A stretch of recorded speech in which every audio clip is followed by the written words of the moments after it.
La guerre pour la succession des Nanga a commencé et le duo Kabila-Tshisekedi cherche à se tailler une CENI sur mesure. La coalition au pouvoir entre le président Félix Tshisekedi et son prédécesseur Joseph Kabila Kabange tente de remanier la Commission électorale nationale indépendante en prévision des échéances futures. Un membre éminent de l'ancienne équipe controversée est pointé pour diriger les nouveaux bureaux. Écarté, la société civile et l'Église catholique dénoncent ces manœuvres. La coalition au pouvoir entre Félix Tshisekedi et Joseph Kabila tente-t-elle de se forger une nouvelle équipe dirigeante à la tête de la commission électorale taillée sur mesure pour des ambitions futures? Le moins que l'on puisse dire, c'est quant à la commission électorale, les bureaux sortants controversés et dénoncés par l'opposition et la communauté internationale tentent le tout pour se maintenir.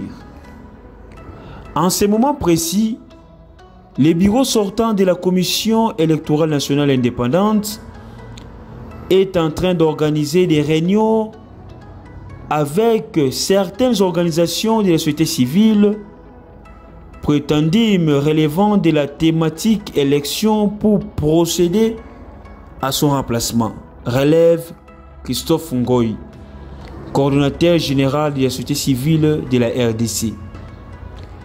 Intervenant sur Top Congo FM, ces défenseurs des droits de l'homme affirment que cela se passe au moment où, au niveau du Parlement, le bureau qui va programmer l'audition du rapport de la CENI est en train de passer à la vitesse supérieure.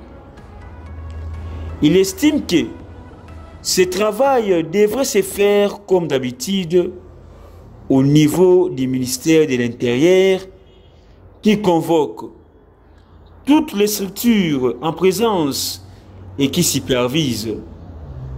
Ce n'est qu'après qu'il enverrait les conclusions auprès du bureau de l'Assemblée nationale qui, à son tour, va les traiter et faire les rapports au chef de l'État afin de publier éventuellement l'ordonnance. Ronsard Malonda pour succéder à Corneille Nangaa. Les États-Unis ont sanctionné 5 responsables de la CENI en février 2019 pour corruption, enrichissement personnel et sape du processus démocratique dans un communiqué diffusé vendredi 22 février 2019. Le secrétariat d'État a annoncé leur interdiction du territoire américain. Au premier rang de ces personnalités sanctionnées figure Corneille Nangaa, président de la commission électorale congolaise, ainsi que son vice-président Norbert Basengezi et l'un de ses conseillers. Sanctionné également par Washington, Obé Minako, à l'époque président de l'Assemblée nationale de la RDC, et enfin Benoît Luamba Bindu, le président de la Cour constitutionnelle, tous ainsi que leurs familles sont désormais interdits d'entrer sur les territoires américains. Ces individus, écrit le département d'État américain vendredi, se sont enrichis personnellement par la corruption ou en supervisant des violences contre des personnes exerçant leur liberté d'expression et leur droit à se rassembler pacifiquement. Selon nos informations, sous la houlette de la coalition de Joseph Kabila, des propositions sont en cours pour désigner de nouveaux acteurs de la CENI issus de la même équipe qui a organisé les dernières élections en RDC.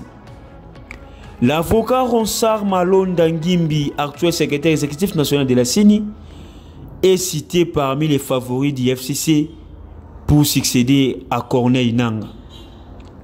À titre de rappel, L'actuel président de la CENI était secrétaire exécutif avant de succéder à l'abbé Apollinaire Malumalu à la tête de la commission. En République démocratique du Congo, c'est aux confessions religieuses de désigner le président de la commission électorale, comme Corneille Nangaa a été désigné en octobre 2015. Cependant, cette fois-ci, l'Église catholique semble être écartée de la démarche.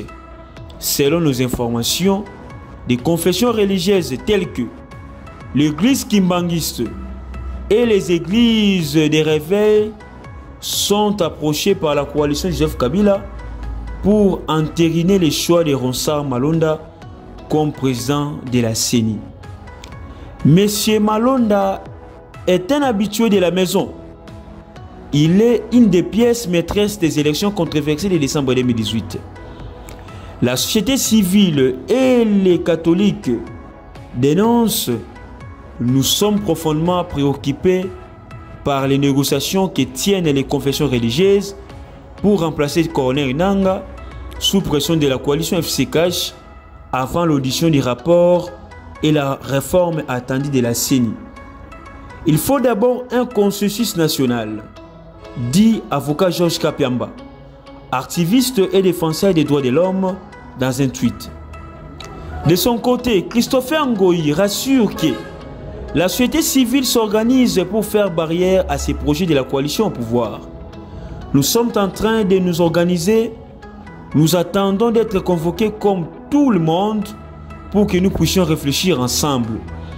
Parce que les élections concernent tout le peuple congolais, ce n'est pas l'apanage d'un groupe d'individus qui peuvent toucher de l'argent de gauche à droite et faire élégance à leurs amis et engager le peuple congolais. Là, nous disons non, dénonce-t-il. M. Ngoyi insiste sur la convocation de toutes les confessions religieuses et surtout l'Église catholique qui a fait ses preuves dans le passé. Il regrette qu'on articule des réunions pendant la nuit dans des officines. Nous ne pouvons pas l'accepter. Le peuple va se mettre debout pour faire échec à cette tentative, a-t-il martelé.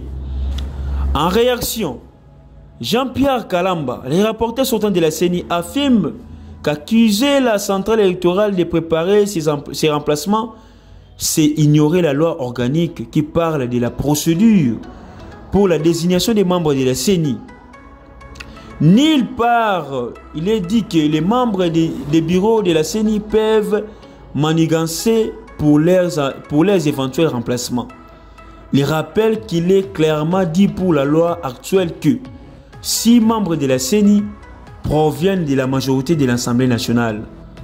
4 membres proviennent de l'opposition selon les poids au Parlement et 3 de la société civile, respectivement des confessions religieuses, des organisations de femmes et de la jeunesse. Il révèle que d'ici là, nous allons déposer les rapports de la période juin 2019 en mai 2020. La CENI a déjà déposé les rapports tant réclamés depuis mai 2019, mais le moment de les défendre dépend de l'organisation du bureau de l'Assemblée nationale. Bote bandeko nanga nyonso ya monde entier, ba congolais na monde entier. Ngai Mama Pauline Lumumba naza présidente ya RDC Monde na Genève. Na ye liboso na bino lelo na sengi bino bosa adhérer na RDC Monde.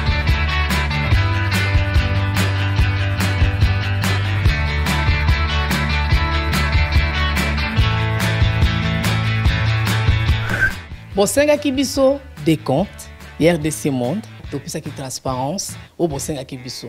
Bokota na compte na biso ya YouTube. Bokomona sur RDC Monde TV. Tout est détaillé là-dedans. Bandeko langai otala ce qui n'a mortalité. Bokende na YouTube sur RDC Monde TV. Bokomona RDC Monde et saliba preuve na. RDC Monde, la transparence totale.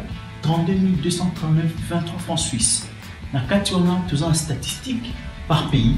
Pour la Sabino, tous en premier Suisse, deuxième France, troisième Belgique, quatrième les États-Unis et ainsi de suite. Na RDC personne à 4. Bino, boza ko hésiter, boya, transparence, tout le temps à projet futur. Bisson pour ça l'amour. RDC Monde, Kakabo.